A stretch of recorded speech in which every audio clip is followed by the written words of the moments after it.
என் நெஞ்சில் குடியிருக்கும் திருச்சி பகுதி மக்கள் உங்கள் அனைவருக்கும் என்னுடைய வணக்கம். எல்லாரும் எப்படி இருக்கிறீங்க? காலையில் எல்லாரும் சாப்பிட்டீங்களா? ரொம்ப நேரமா வெயிட் பண்றீங்க போல. இந்த சீக்கிரம் முடிச்சிடுறேன். கேஸ் பிரச்சனையெல்லாம் எப்படி இருக்கு? சரியாயிடுச்சா? சால்வ் ஆயிடுச்சா?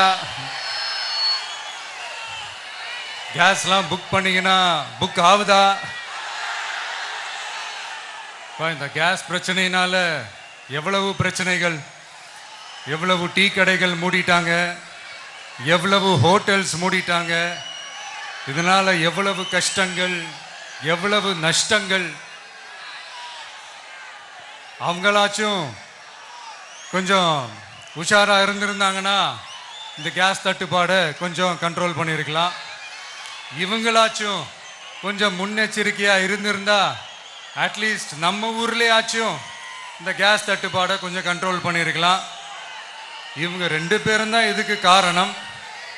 ஆனா நம்ம ஸ்டாலின் சாரை கேட்டீங்கன்னா நமக்கு அதுக்கும் சம்பந்தமே இல்லையே அப்படின்பாரு. ஆனா அவர் வீட்டில் ஏதாவது ஒரு ரைடுனா, அவர் வீட்டில் ஏதாவது ஒரு பிரச்சனைனா டெல்லிக்கு பறந்து போயிட்டு வருவாரு. இந்த கேஸ் சிலிண்டர் பிரச்சனைக்கு கொஞ்சம் டெல்லிக்கு பறந்து போயிட்டு வரலாம்ல, கொஞ்சம் பிரயோஜனமா வச்சு இருக்கும்ல. கேஸ் சிலிண்டருக்கு மானியமா 100 ரூபாய் தருவேன்னு சொன்னீங்களே, என்ன ஆச்சு?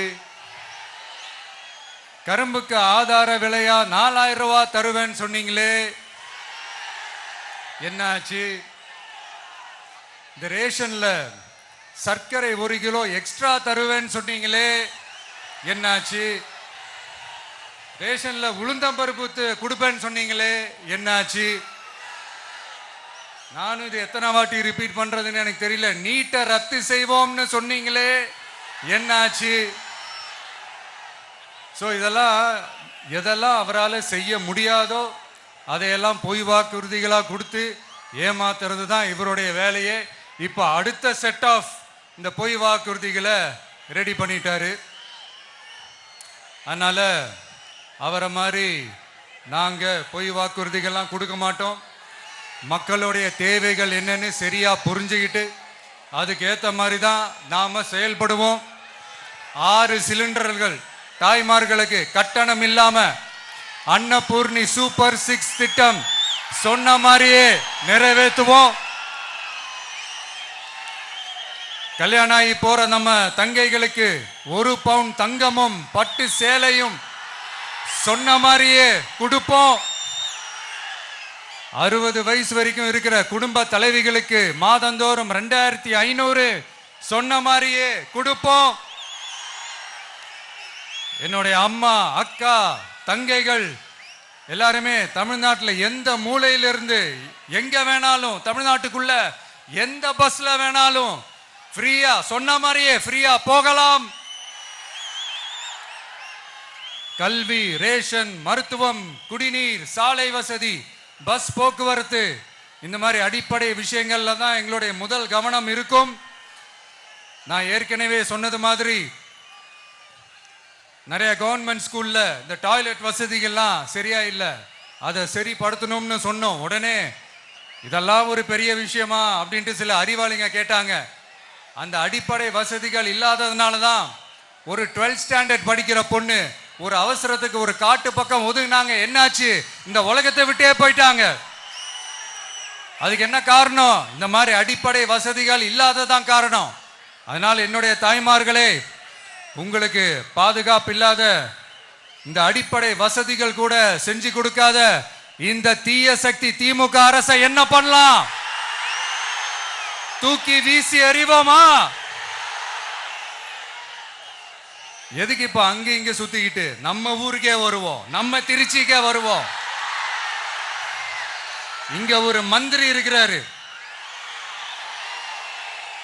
நகராட்சி துறையில வேலை வாங்கி தரதா சொல்லி கோடிக்கணக்கான பணத்தை லஞ்சமா வாங்கிக்கிட்டு தகுதியானவங்களுக்கு எல்லாம் வேலை வாய்ப்பு கிடைக்காத அளவுக்கு பண்ணிருக்கிறாரு. இதெல்லாம் எவ்வளவு பெரிய ஒரு ஏமாத்து வேலை. அதனால நம்ம தம்பி தங்கைகளே, உங்களுக்கு இந்த வேலை வாய்ப்பை பறிச்ச இந்த ஸ்டாலின் சார் சர்க்காரை என்ன பண்ணலாம்? தூக்கி வீசி எறிவோமா? உங்களுக்கு இந்த பாதுகாப்பு இல்லாத, சட்டம் ஒழுங்கு சரியில்லாத இந்த தீய சக்தி திமுக அரசை என்ன பண்ணலாம்?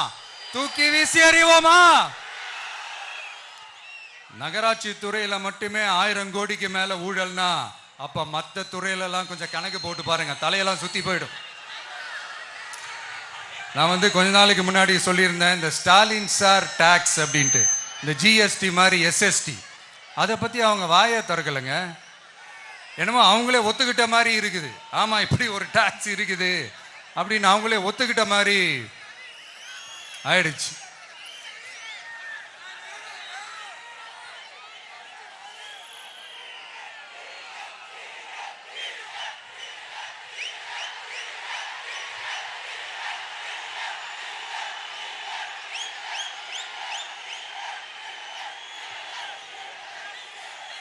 இந்த கல்லூரி பேராசிரியர்கள், கல்லூரி உதவி பேராசிரியர்களுக்கு அந்த போஸ்டிங்க்கு 2000 பேருக்கு மேல அந்த வேலை கொடுப்போம்னு சொன்னாங்க. கடைசியில் எத்தனை பேருக்கு கொடுத்தாங்க தெரியுமா? வெறும் 5 பேருக்கு. 2000 எங்க, இந்த 5 எங்க? அதனால இதெல்லாம் வெறும் அறிவிப்புகள் மட்டும்தான். இந்த மாதிரி லட்சக்கணக்கான காலி பணியிடங்களை நிரப்புவோம்னு சொன்னாங்க. அதுவும் என்ன ஆச்சுன்னு தெரியல. இதெல்லாம் வெறும் அறிவிப்புகள் மட்டும்தான். இதனால ஒரு யூஸுமே கிடையாது. யூஸ்லெஸ் கவர்மெண்ட் இது. அது மாதிரி 100% ஒரு நியாயமான ஒரு ஆட்சியை நாம கொடுப்போம்ங்க. 100% நீங்க இந்த விஜய நம்பலாமுங்க. நீங்க நம்புறீங்கன்னு எனக்கு தெரியும். அதனாலதான் என்னுடைய சொந்த பந்தங்களாகிய உங்ககிட்ட எனக்கு அந்த உரிமை இருக்கு. எனக்கு ஒரு வாய்ப்பு கொடுங்க, எனக்கு ஒரு சான்ஸ் கொடுங்கன்னு உங்ககிட்ட கேட்காம வேற யாருக்கிட்ட நான் கேட்பேன்? அதனால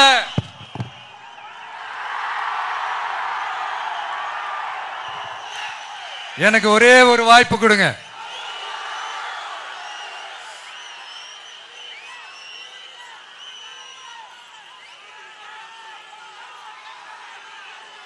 இருந்தாலும் ரொம்ப முக்கியமா ஒன்ன நீங்க ஆழமா மனசுல வச்சுக்கணும்.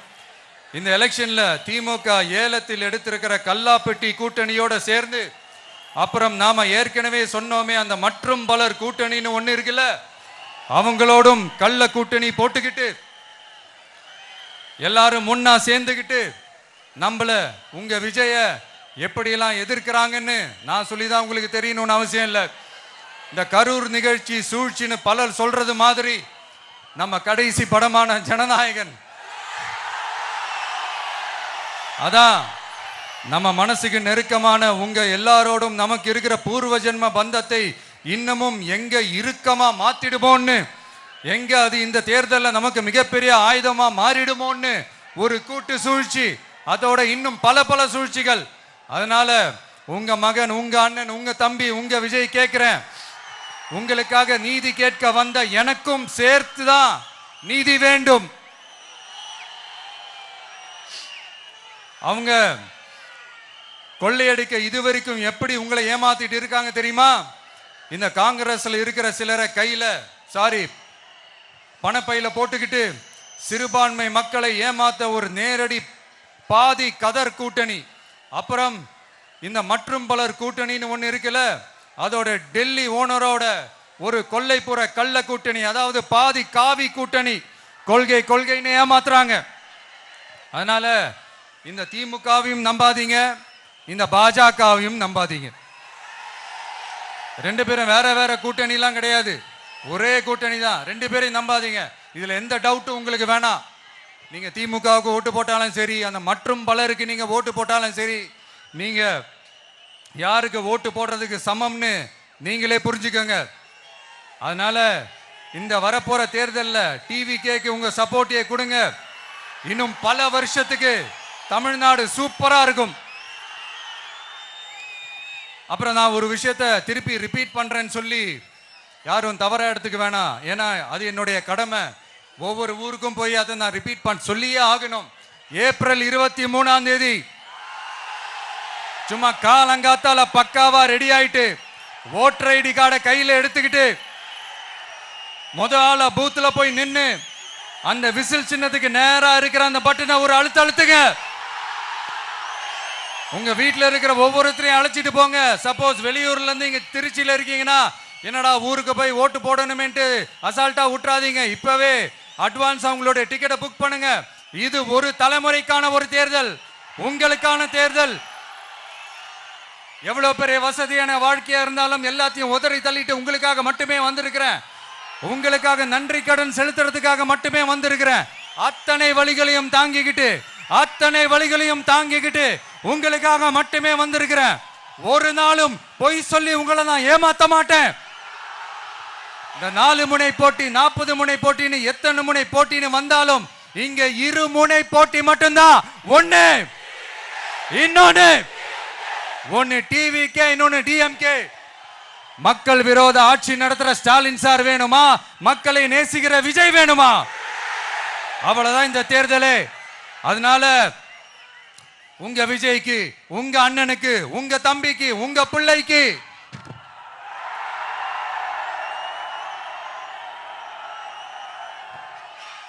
ஒரே ஒரு வாய்ப்பு கொடுங்க. தயவு செஞ்சு விசில் சின்னத்துக்கு ஓட்டு போடுங்க. இது ஒரு விசில் புரட்சி தேர்தலா இருக்கணும். இங்க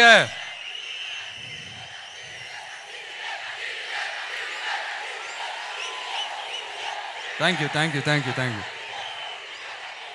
இங்க திருச்சி இந்த எல்லா தொகுதியிலும் நம்மளுடைய நண்பர்களை, நம்மளுடைய தோழர்களை வேட்பாளர்களா அன்னைக்கு அறிவிச்சேன், நான் நிப்பாட்டி இருக்கேன். அவங்க வேற, நான் வேறன்னு தயவு செஞ்சு பிரிச்சு பாத்துறாதீங்க. அவங்க எல்லாரையும் வெற்றி பெற செய்யணும்னு உங்க எல்லாரையும் தாழ்மையுடன் நான் கேட்டுக்கிறேன். நான் தன்னந்தனியாளு, நீ ஏளனமா பாரு. கொஞ்சம் நவுந்தனா இங்க 8 கோடி பேரு. மிரல போது ஸ்டேட்டு எங்க விசில் சத்தம் கேட்டு. நல்லவங்க வாழ நீ விசில் கடி ஓட்ட. கடைசி நம்பிக்கை மக்களை தேடி வருது. அதை இறுக்கி பிடிச்சி ஒரு வரலாறு எழுது. உங்க விஜய் நான் வர. விசில் அடிக்க ரெடியா?